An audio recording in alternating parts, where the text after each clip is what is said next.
Hi there, Andrea here from Shopping for the Real You. I have a new blog post up, which is about the switch that we're seeing coming from mostly classic fashion to something more what I call in the yin category. And I want to clarify a little bit about the difference between yin and yang because it's been so misunderstood. The way I look at it is that the yin qualities in fashion, those women who have a lot of romantic, youthful, or angelic, this is an internal kind of power, an internal energy that's sort of held back, but it has its own power. And then the yang energies, which are dramatic, high-spirited, and natural, those are the more outwardly expressed. And then classic is the balance point between the two.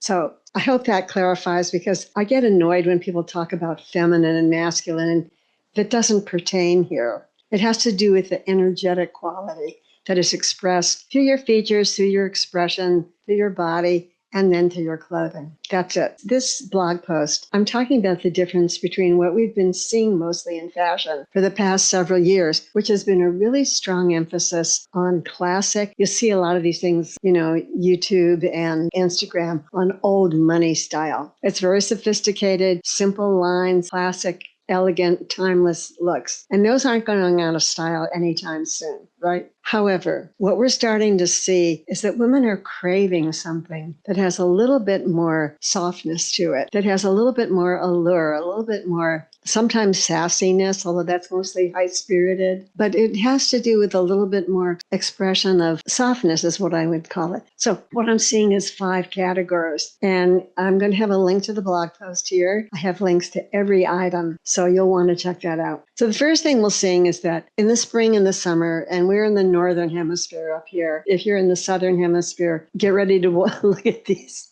in the next 6 months. But we always see linen. I love linen because I have a lot of natural style. But we're seeing it expressed slightly softer, right? Slightly differently. You're going to see lower necklines, more emphasis on the waistline, sort of loony fabrics. I know some people hate those looks. So keep that in mind. And the way to make it a little bit more of that yin quality is through your shoes. And shoes are a big deal now. What we're seeing is a huge amount of these kitten heels. It's not going to be that damaging for those of us who don't wear heels. You can always wear flats with these. The flats is a little bit classic for that. I prefer sandals or kitten heels with some of these softer linen looks. Okay, the next one is what I call the holy fabrics, fabrics with holes in them. And the first one is eyelet. Now, by its very nature, eyelet is a youthful textile. Now, why do I say that?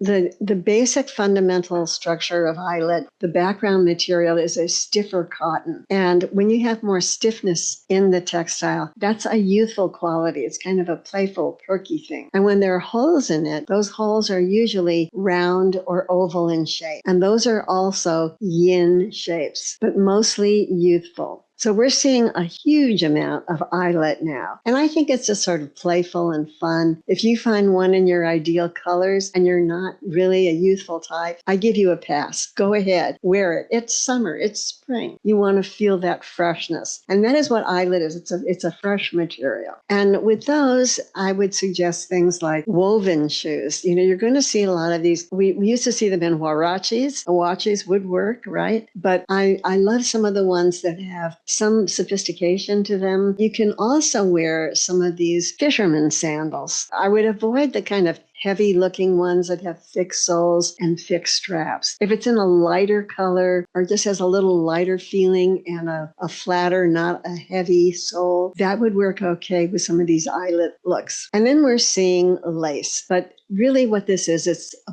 boho look. It's like a music festival look, like Coachella. So yes, it does appeal mostly to younger women. There are a lot of women my age who lived through the 70s. I think it's essentially a combination of romantic and natural, sometimes a little dramatic, but mostly romantic and natural. So they can wear more flowing fabrics, but that are sort of loose, more low cut. They can reveal more. So we're seeing those worn with strappy sandals. and sometimes with kitten heels. Yes, you can wear them with short shorts if you wear short shorts. But I think also an even better one is with slides. We're seeing lots of slides, and they're beautiful and they're comfortable. You just want to make sure they stay on your feet when you keep walking. So I wouldn't get the ones that have, small amounts of strapping. If you're going to wear a slide, get something that has some substance in it so that your foot fits comfortably in it. And then the next one we're seeing, which I think is sort of just so gorgeous and luxe, is satin. Satin for spring and summer? Yes. And here's why. For a while now, there's been a lot of emphasis on these satin, I guess, slip skirts with trim of lace on the bottom. My personal opinion is I don't like those. I don't like them in public. I think they look a little bit silly. I can't see that they would have some longevity. And what I write about in the blog post is that I come from an era where that's considered wearing your underwear in public. It's not the same as wearing a sexy bra that shows a little bit through a blouse or, an unbuttoned blouse. I just think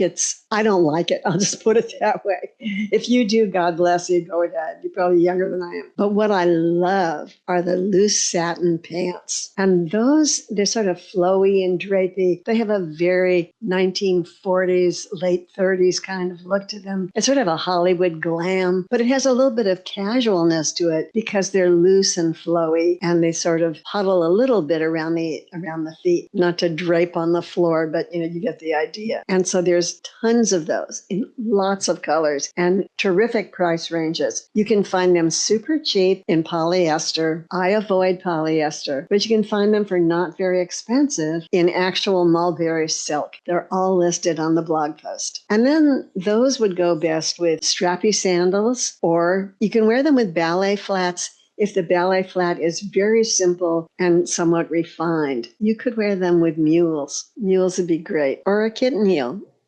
That's the thing about the footwear that we're seeing. It goes with a lot of these new, more yin type of styles. And then lastly, it wouldn't be spring if there weren't florals. And we're seeing a lot of florals. And they're showing up with tiered dresses with lace trim. We're seeing a lot of gingham is back. And that's a very youthful print. Again, with the kitten heels or mules, again, multi-purpose shoes that would go with a lot of this stuff. I personally don't think they should be worn with any higher heels. I think that makes it cheapens it down a little bit. You keep them more grounded. It puts the emphasis on the dress and toward your face, which is what you always want to do. So that's it. I think you'll really enjoy the blog post. It's much more detailed, but I wanted to give you the idea of what we're looking at. And mostly, I want to give you permission to play a little bit in that area, especially if you've been avoiding it, and especially as we age, because we think, well, we can't go that direction. Oh, yes, you can. I give you permission. All right, enjoy, talk soon, and stay tuned because my color course is coming up very fast, and I'm super excited about it. Bye-bye.